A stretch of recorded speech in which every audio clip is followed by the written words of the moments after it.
Hey everybody, it's Jason Blaha here. You guys know what time it is. It's time for the Q&As. So let's go ahead and get this started. Alright, first question. For a well-rounded amateur combat athlete who runs 5 miles a few times a week, what numbers would you expect them to be able to reach and maintain when it's not their only goal? Novice levels, he's asking what, 400, 315, 225, I guess that's deadlift, squat, and bench, or more or less. All right, brother, that's a great question. And what I'm going to say, again, assuming you are not genetically elite, and that's what we need to remember here, genetically elite. Someone who's genetically elite, extremely genetically gifted athletically, like the person who easily gets a football scholarship for college, I expect them to be squatting 500 pounds within a couple of years, 2 to 3 years. If they're not, then they didn't follow a good program. But average genetics, assuming you really are just trying to get as much carryover as possible to either a combat sport, a field sport, a contact sport. I don't care whether it's MMA, rugby, American football, whatever it happens to be. Any contact sport in which power on the field or in contact with another person matters. I think the good baseline to reach towards, because we don't care what your novice numbers are. People say novice. It doesn't matter. If you have novice numbers, that's going to hurt your ability to be an athlete. You don't want novice numbers. But what I would shoot for would be around a double body weight squat, and at least a body weight strict press. As far as deadlifts and bench press, assuming you're even doing those, because not every field athlete is going to do deadlifts. A lot of them are going to do power cleans instead. Strength on power cleans is very genetic, so we can't really go there because we fall back into how elitely gifted are you genetically. I'm not going to throw anything out there for that one. It's going to vary. Your ratio of like your deadlift to your power clean is very genetic. Deadlift maybe 2.5 times body weight if you do the lift. Bench press maybe 1.5 times body weight. So what does that mean, guys? It means a 200-pound guy needs to be squatting 400, overhead pressing, strict pressing 200, benching 300, deadlifting 500. All right, that's what you want is your overall strength base for a contact sport. And people will always say, well, stronger is always better. Not always. Stronger is better if you can build the strength without compromising your sport-specific training. All right, that's the problem.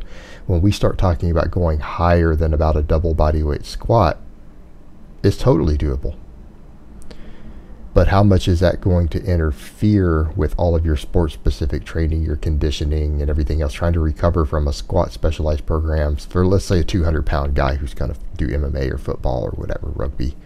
And I'm just throwing that out there because a lot of those you want to be over 200. You start starting to push beyond about a 400 squat for that guy, and you might have to specialize in your strength training so much that it interferes with your recovery and sport-specific training, in which case you're trading something off for the strength. Stronger is always better if you can get it without a price. Up to about that threshold, though, the benefits you're going to get in your sport are going to start to diminish quite a bit. And you're going to start finding you have to specialize so much that it could interfere with the actual martial arts training or rugby training or whatever it happens to be. So that's what I would set as a reasonable standard. All right, next question. Does military press adequately build the lateral head of the delt? I was listening to a podcast with Dr. Mike Israetel where he said it's mainly a front delt exercise and is unnecessary if you're doing enough chest pressing volume.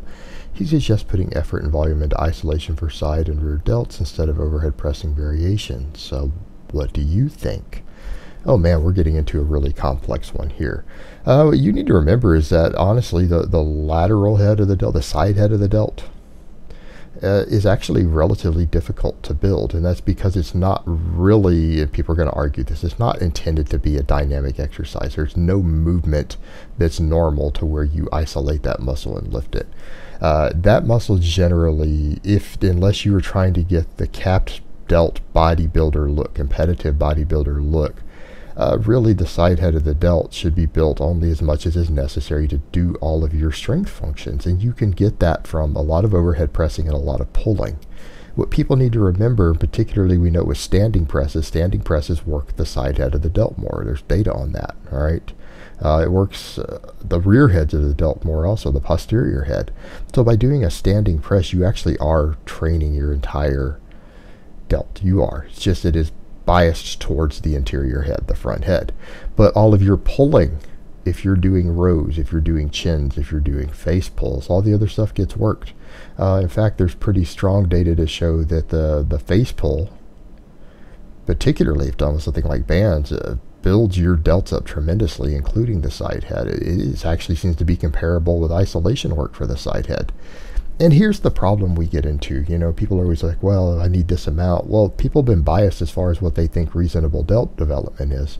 And here's the question I would ask you. If all this isolation work was enough to build the side delt up to the proportions that people seem to think is necessary in today's fitness and bodybuilding world, then why do so many bodybuilders pin that head? Why do so many guys inject crap in it in large amounts?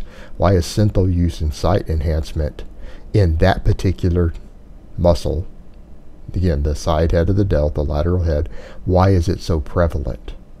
Because clearly isolating it and using huge amounts of anabolics isn't enough to bring it into the proportions people seem to think is appropriate.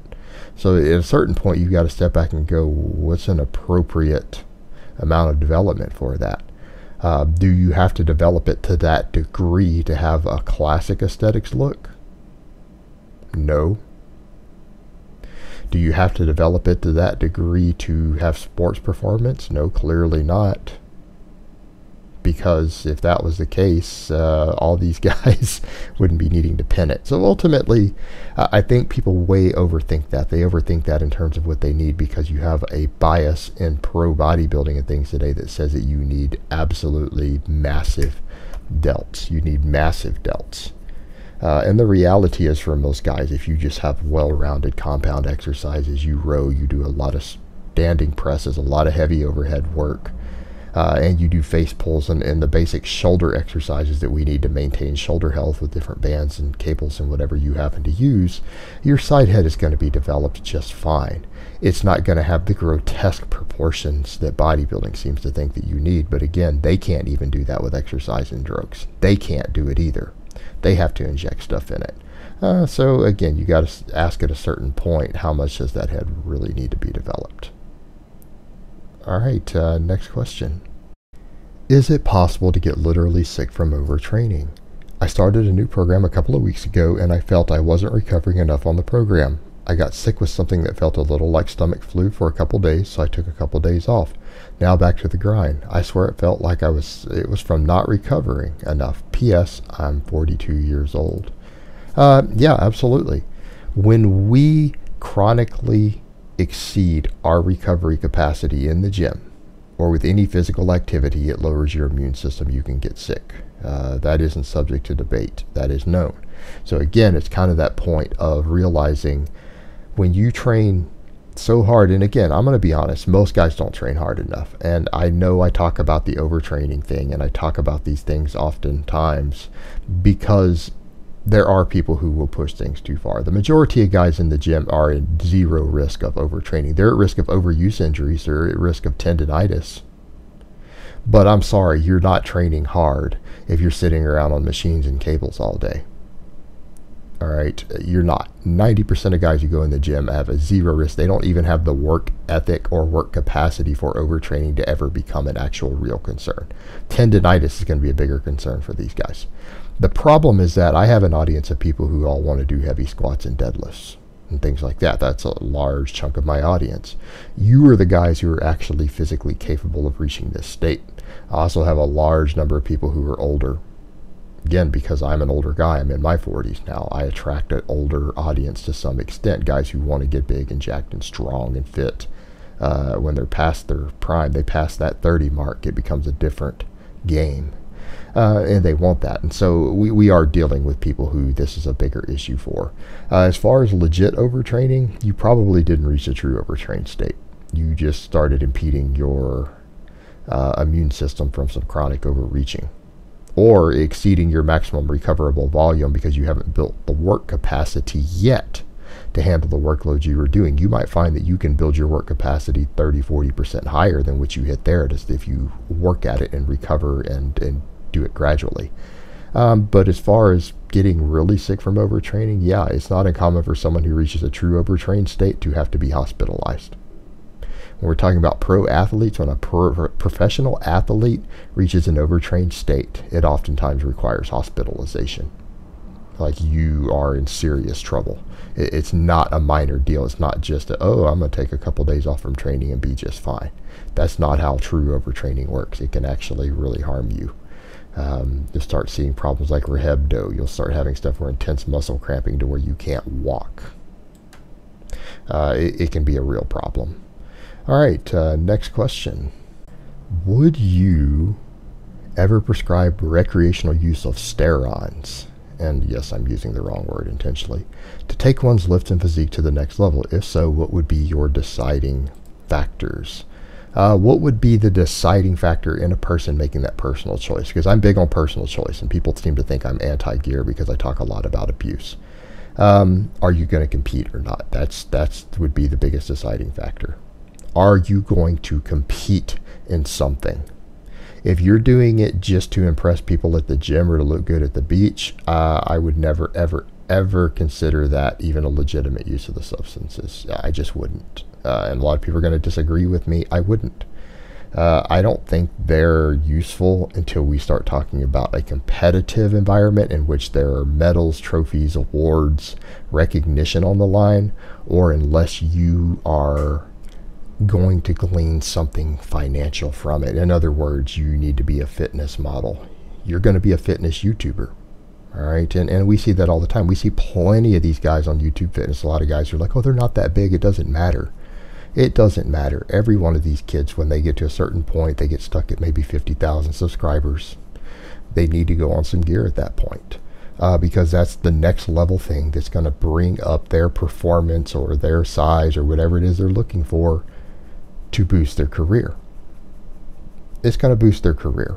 It's going to be a financial necessity, and let's just call it what it is. People can say it. We can argue about that all day long on the fitness YouTubers who's natural or not. I tell you, almost nobody with over 50,000 subscribers is natural in YouTube Fitness. It's too competitive of a market. People need a little bit of a boost to get that edge most of the time. I'm going to say guys who do fitness on YouTube who have any following over 50,000 subscribers, probably a 95% chance they're using at least something. It's just necessary. Same thing, you know, fitness model. Yeah, absolutely. So the question becomes, are you going to be in some sort of competitive environment, either financial or with records and medals or something like that on the line? That's usually your deciding factor. It doesn't mean do you plan on it one day, because you can plan on something all you want and never follow through with it. That's usually going to be most people's deciding factor, and that's a reasonable point. Is there a financial or a recognition incentive involved? If it's for personal pride and ego, I don't even think it should be a consideration. It shouldn't even be on the table. That's just my opinion. All right, guys, but that's really all I have to say on that today. I hope it's been informative, and I'll talk to you guys next time in part 2.